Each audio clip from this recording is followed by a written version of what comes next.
Good question. Good afternoon, Mr. Kirk. First off, thank you for coming to Illinois State. I had a couple questions in the spirit of being at Illinois State, a school known for its education. You already touched on some things about the role of college moving forward in regards to AI, STEM. What about the role of an educator, someone who, like myself, who's trying to teach secondary education in high school? Great question. I will do this. I have a very strong opinion of what education is. Yep. Are you studying to become a teacher? History education teacher. Awesome, good for you. Why don't you tell me what education is in its ideal and practice? So I think that's two things. A little bit closer. Yeah. So I think that's two things. In regards to traditional college, what it's normally been is the burden of proof. Whether you're taking a math class or you're taking a history class, it's all about providing evidence to support an answer, right? Identifying the difference between speculation and evidence. So there's the issue of burden of proof, which, again, that might change with AI and new technologies. In regards to a high school student, I myself, as a history teacher, the first question that I should ask myself is, am I someone worth learning from? I think we already have this pipeline of high school to college back to high school, and some really competent teachers are probably capable of teaching students with that amount of experience. I don't think that it's common, probably for everyone, and I enjoy having life experience outside of that. Outside of that, the role of educators to develop competent and capable students. Great. I don't disagree with that. I think there's another thing to that. Do you think educators should be more like carpenters, meaning they're making students into something, or more like gardeners, letting kids grow? The role of an apprentice, right? So not even, just metaphorically. Like, do you think that it's your job to turn a student into a specific thing, or to let kids grow into what they naturally are? The latter. Grow into what they naturally are. The latter, and yeah. also support that growth where it can be supported. Do you think it's your role as a teacher to point them towards a certain conclusion? No, but I think it's my job to help them identify, burden of proof, right? Yeah. Identify the difference Sure. between. That's where we disagree. I think, of course, it's the role of a teacher to point towards something. Okay. And that's fine. We're just going to disagree. We believe, as conservatives generally, that you have three truth claims: the good, the true, and the beautiful. Yeah. And you should try to point a child towards those things. You should try to read things that enrich and nourish their soul and their being towards an appreciation of the elevated things. Yeah. It's a difficult concept because none of that is probably talked about here at Illinois State, right? It's much more technical and mechanistic, and a German view of education. Exactly. It's normal, named after the German. Yeah, exactly. Where we have a classical view of education, much more Athenian in nature. Yeah. Where we want Alexander the Great to Aristotle, Aristotle to Plato. That apprentice-student Well, actually, it was relationship. Socrates, Plato, Aristotle, but that's fine. Oh, yeah, okay. That's okay. Yeah. That's, Look, I've already taken a couple L's this I'm this sorry. week. So, Jeez, what happened? Sparring. Oh, Just, good yeah, for you. Sparta heavyweight, but Awesome, good. And that's fine. It's not a matter of disagreement. We think the teacher should challenge and elevate the student towards the good, and that a teacher should be unafraid to tell a student, you're totally wrong. Yeah, 100%. And then and try to get them to naturally get towards an end point of a certain conclusion. If, for example, if a teacher has, if they come to the conclusion, well, if my students believe whatever they want to believe at the end of this, it is what it is. We don't There's think a lot of flaws in that. Yeah. We don't think the teacher's done their job. 100%. If that makes sense. Yeah, So- thank you very much. Thanks, man. Have a great day.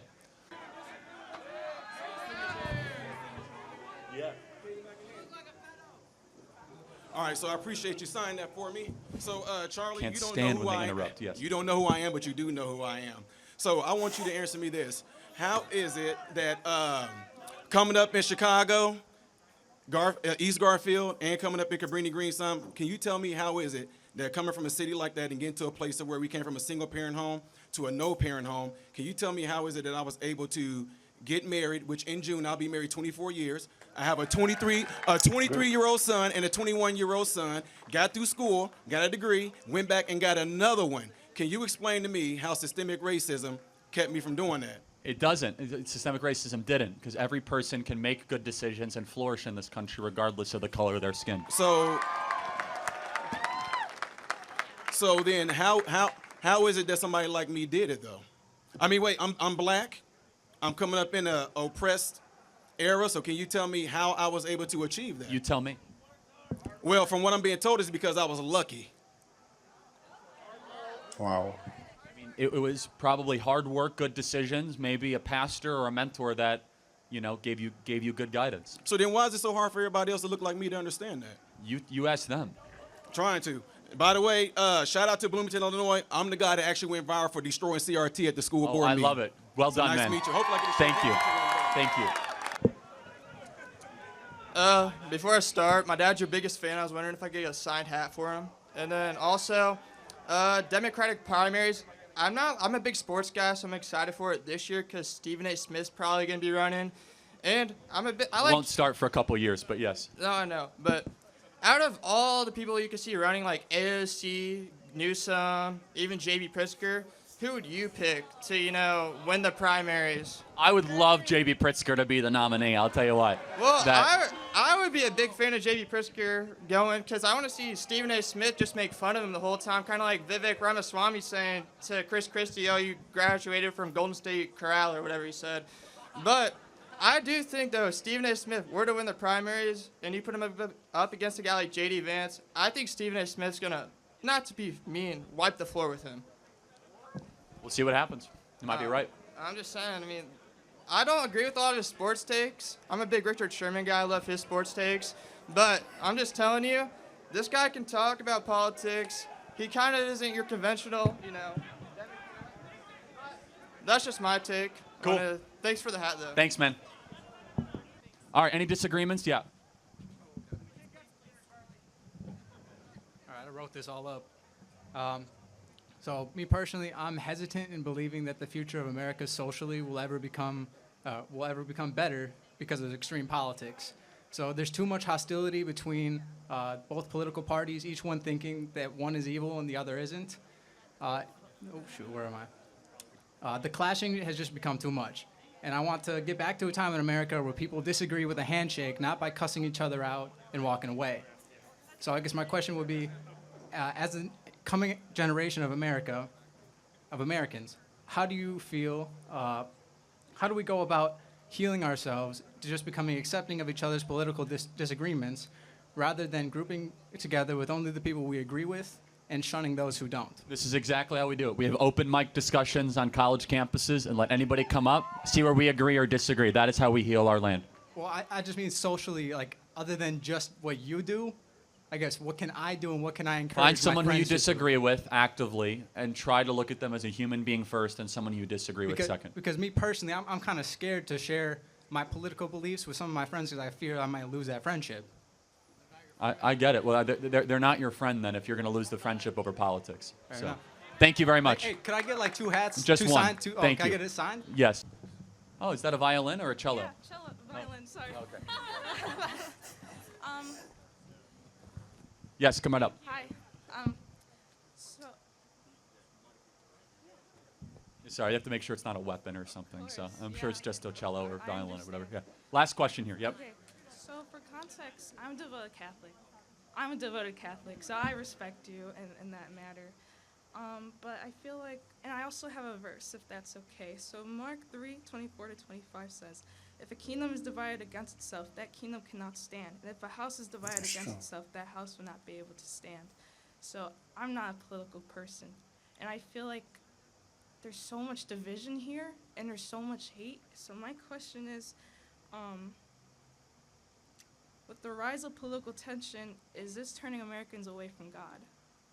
It is. I think the way we solve our political tension is we have to try to point people to Jesus. Yeah. And Jesus is the great healer of all of our divides. I will say that Jesus did say equally, "I did not come to unite the world, but I came to divide the world." It's a very difficult teaching to kind of internalize. The truth sometimes can divide, but we must always bring people back to our Lord Jesus Christ. That's the most important message I have for you today, especially going through this Advent and Easter season, that there's a God who loves you. The gospel in 4 words is Jesus took my place. In 3 words, it is him for me. In 2 words, it's substitutionary atonement. And 1 word, it's grace. You do not earn a place in heaven. You do not do good things to go to heaven. It's by grace. God gave you a gift. He lived a perfect life. He sent his son on a rescue mission, who then showed us how to live, died the most cruel death in the history of man, to then rise on the third day so that we can live forever and pay off our sins. Thank you so much. With that, everybody, that was a great event. Thanks so much. Okay, I love this, and let's start with the black guy. You see, he made mention of him being able to train his children in school and so many other things, and I believe that was done because of the choices he made, because every other person we have so many people that are black but unable to do what he has achieved, and it shows that it does not really matter the color of your skin. It matters on the effort you can put, the difference you can make. You understand? Sometimes we don't look at ourselves or based on where we are coming from. We should focus more on where we are heading to. Sometimes our parents might not represent us well. You understand? We have people that are absent dad. We also have absent mom. But we don't grow with that mindset that since my parents were absent, I have to do the same thing to my children. We have to make sure that where they find it difficult to get to, our parents, that we should achieve that height. You understand? And I think that is what Charlie Kirk is teaching. The first guy that came spoke about AI. You understand? Being scared that AI will take over so many aspects, so many jobs, and asking Charlie Kirk if, as a history teacher, if he should be worried. Yeah, there is a whole lot AI can do, you understand? But I feel sometimes people need that physical presence even way more than AI, you understand? Because if I don't know how AI will develop in the future, but I feel like if I'm going to an organization and I need to ask questions, I prefer to have physical interaction with an individual, you understand? Because those people have emotion. They can feel what you're feeling. So I feel when it comes to that aspect, I doubt if AI can take over in a couple of years, you understand? Sometimes when let's say I have issue with my bank and I'm chatting with a representative of the bank and I'm unable to get one online and I'm being directed to AI quick response, I mostly tell the AI that I would prefer to chat with a real person, because I feel that person will understand me better than artificial intelligence. And well, that is one aspect. But when Charlie Kirk spoke about, or when the guy asked Charlie Kirk about children, you understand, if training children, he's an history teacher and he wants to teach. Charlie Kirk made mention of what kind of teaching are you teaching them? Do you want to nurture them, like kind of detect their every move, direct their step, or you prefer they grow with the way they are supposed to grow? You understand? And I feel the best way to train a child is both. You can let the child decide for himself, and when you see that the child is going wrong, you can call the child to order. And I think that is how children learn, because when you keep on helping the child will be unable to stand on their own. And when you keep on becoming so strict on the child, trying to detect for the child, when you keep on allowing the child to do their thing, the child will get used to making a whole lot of mistakes. So that is why we are there as a guidance. When you see a baby is making a mistake, you call them to order. And when you see that you have to know the limits, you can correct them. You understand? When you see that you are correcting too much, or you feel like you are intruding into their life too much, you give them space so that they can grow. Because there are certain things that they can learn that they will need to learn on their own. And I think that is the aspect I'm finding it difficult to overlook, because I feel like if I can correct my child, I need to correct my child instead of allowing them to make the mistake I've made. But sometimes experience teaches children. Sometimes you try to teach them or prevent them from getting hurt. By doing that, you deprive them of learning how to fend for themselves. Anyway, this is a beautiful one coming from Charlie. I love this, and I want to see more videos like this. So if you have any recommendation, let me know in the comment section. If it is the first time visiting the channel, click on the subscribe button. Thanks for watching, and remember blessed.